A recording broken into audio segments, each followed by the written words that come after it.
ये है घर की खोज। शाम का समय था। नन्हा रामू अपने घर के बाहर खेल रहा था। उसे एक सुंदर खरगोश दिखाई दी। क्या दिखाई दिया? रामू का मन हुआ वह खरगोश को पकड़ ले। वह खरगोश की ओर दौड़ा। रामू जो था वो खरगोश की ओर दौड़ा। रामू को अपनी ओर आते देख खरगोश भाग निकला। रामू ने खरगोश का पीछा किया। खरगोश छलांग लगाता हुआ रामू को दूर तक ले गया। कहाँ तक ले गया? आगे घनी झाड़ियाँ थी। वहाँ आगे झाड़ियाँ थी, बहुत पेड़ और जो इसे घना रहता नहीं है। हाँ, खरगोश घनी झाड़ियों में गुम हो गया। खरगोश तो छुप गया घनी झाड़ियों में। दौड़ते दौड़ते रामू थक गया। उसने सोचा घर लौट चले। वह खरगोश पकड़ने की धुन में वह बहुत दूर आ गया था। बहुत दूर खरगोश पकड़ने के लिए आ गया था। उसका घर कहीं दिखाई नहीं दे रहा था। रामू रोने लगा। उसे रोता देख एक गिलहरी पेड़ से नीचे आई। गिलहरी ने रामू से पूछा, नन्हे बच्चे मत घबराओ, क्यों रोते हो तुम, मुझे बताओ। कौन पूछता है? किससे पूछता है? रामू से पूछता है ना। नन्हे बच्चे मत घबराओ, क्यों रोते हो, मुझे बताओ। गिलहरी बोल रही है। रामू ने गिलहरी से पूछा, तुम्हारा घर कहाँ है? रामू जो है गिलहरी से पूछता है, तुम्हारा घर कहाँ है? गिलहरी ने पेड़ की ओर इशारा किया और कहा, ओ रहा मेरा घर। मेरे साथ पेड़ पर चिड़िया और बंदर भी रहते हैं। गिलहरी कहती है, मेरे साथ चिड़िया और बंदर भी रहते हैं। हम सब तुम्हें खाने के लिए मीठे मीठे फल देंगे। रामू ने कहा, मैं अपने घर का रास्ता भूल गया हूँ। बस इतनी सी बात है, बात के लिए रोते हो? गिलहरी बोलती है, बस इतनी सी बात के लिए रोते हो? तुम मेरे घर चलो, वहीं रहना। गिलहरी कहती है, मेरे घर चलो, वहीं रहना, पर मुझे तो पेड़ पर चढ़ना नहीं आता।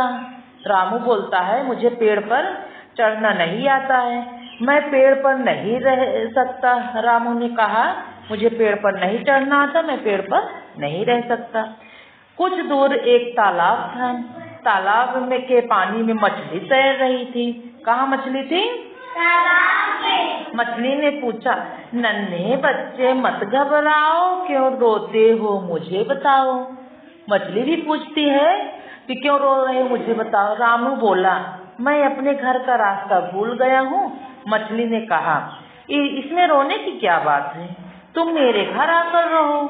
मेरे साथ तालाब में बहुत सारी मछलियाँ हैं, कछुए हैं और मेढक रहते हैं। तुम भी हमारे साथ तालाब में रहना। मछली बोलती है। रामू ने कहा, पर मुझे तो तैरना नहीं आता है, मैं तो पानी में डूब जाऊंगा, मैं यहाँ नहीं रह सकता। मछली तैरती हुई वापस चली गई। रामू रोता हुआ आगे बढ़ गया। मछली फिर चली गई ना, मना कर दिया रामू तो। अब रामू आगे बढ़ गया। रामू बोला,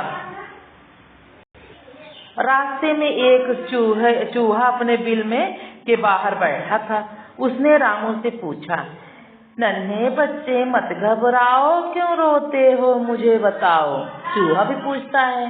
रामू बोला, मैं अपने घर का रास्ता भूल गया हूँ, क्या तुम मेरे घर का रास्ता बता सकते हो?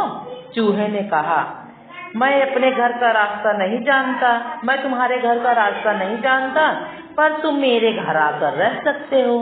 चूहा कहा, चलो मेरे घर रहो। रामू ने चूहे के बिल की ओर इशारा देखकर कहा, इतने छोटे बिल के अंदर मैं जा नहीं सकता, मैं यहाँ कैसे रह सकता हूँ। तो रामू फिर आगे बढ़ा, बोला, इस बिल में मैं कैसे रह सकता हूँ। फिर आगे बढ़ गया रामू। रास्ते में रामू को मधुमक्खियाँ मिली। उसने भी रामू से पूछा, क्या पूछा? नन्हे बच्चे मत घबराओ, क्यों तुम रोते हो, मुझे बताओ। रामू ने कहा, मैं अपने घर का रास्ता भूल गया हूँ। मधुमक्खी ने कहा, आओ मैं तुम्हारे घर ले चलूं। मेरे छत्ते में शहद बहुत है, मैं तुम्हें मीठा शहद खिला दूंगी। रामू ने कहा, मैं छत्ते में नहीं रह सकता, मैं अपने घर जाना चाहता हूँ। मधुमक्खी छत्ते की ओर उड़ गई। रामू फिर कहाँ गया? फिर आगे बढ़ गया रामू। क्यों? मधुमक्खी छत्ते में बैठ सकता है रामू? अंधेरा हो चला था। तभी रामू को एक बैलगाड़ी आती दिखाई दी। रामू ने देखा उसके पड़ोसी करीम चाचा शहर से लौट रहे थे। उसके पड़ोस में जो करीम चाचा है वो शहर से लौट रहे थे। करीम चाचा, रामू चिल्लाया। करीम चाचा ने बैलगाड़ी रोक दी और पूछा, तुम यहाँ क्या कर रहे हो रामू बेटा? मैं घर का रास्ता भूल गया हूँ करीम चाचा, रामू ने कहा। करीम चाचा ने कहा, अच्छा गाड़ी में बैठ जाओ, मैं तुम्हें तुम्हारे घर ले चलूंगा। रामू खुश होकर करीम चाचा की बैलगाड़ी में बैठ गया। वह करीम चाचा के साथ अपने घर जा पहुंच गया। तो अपने घर पहुंच गया ना? अच्छा लगा?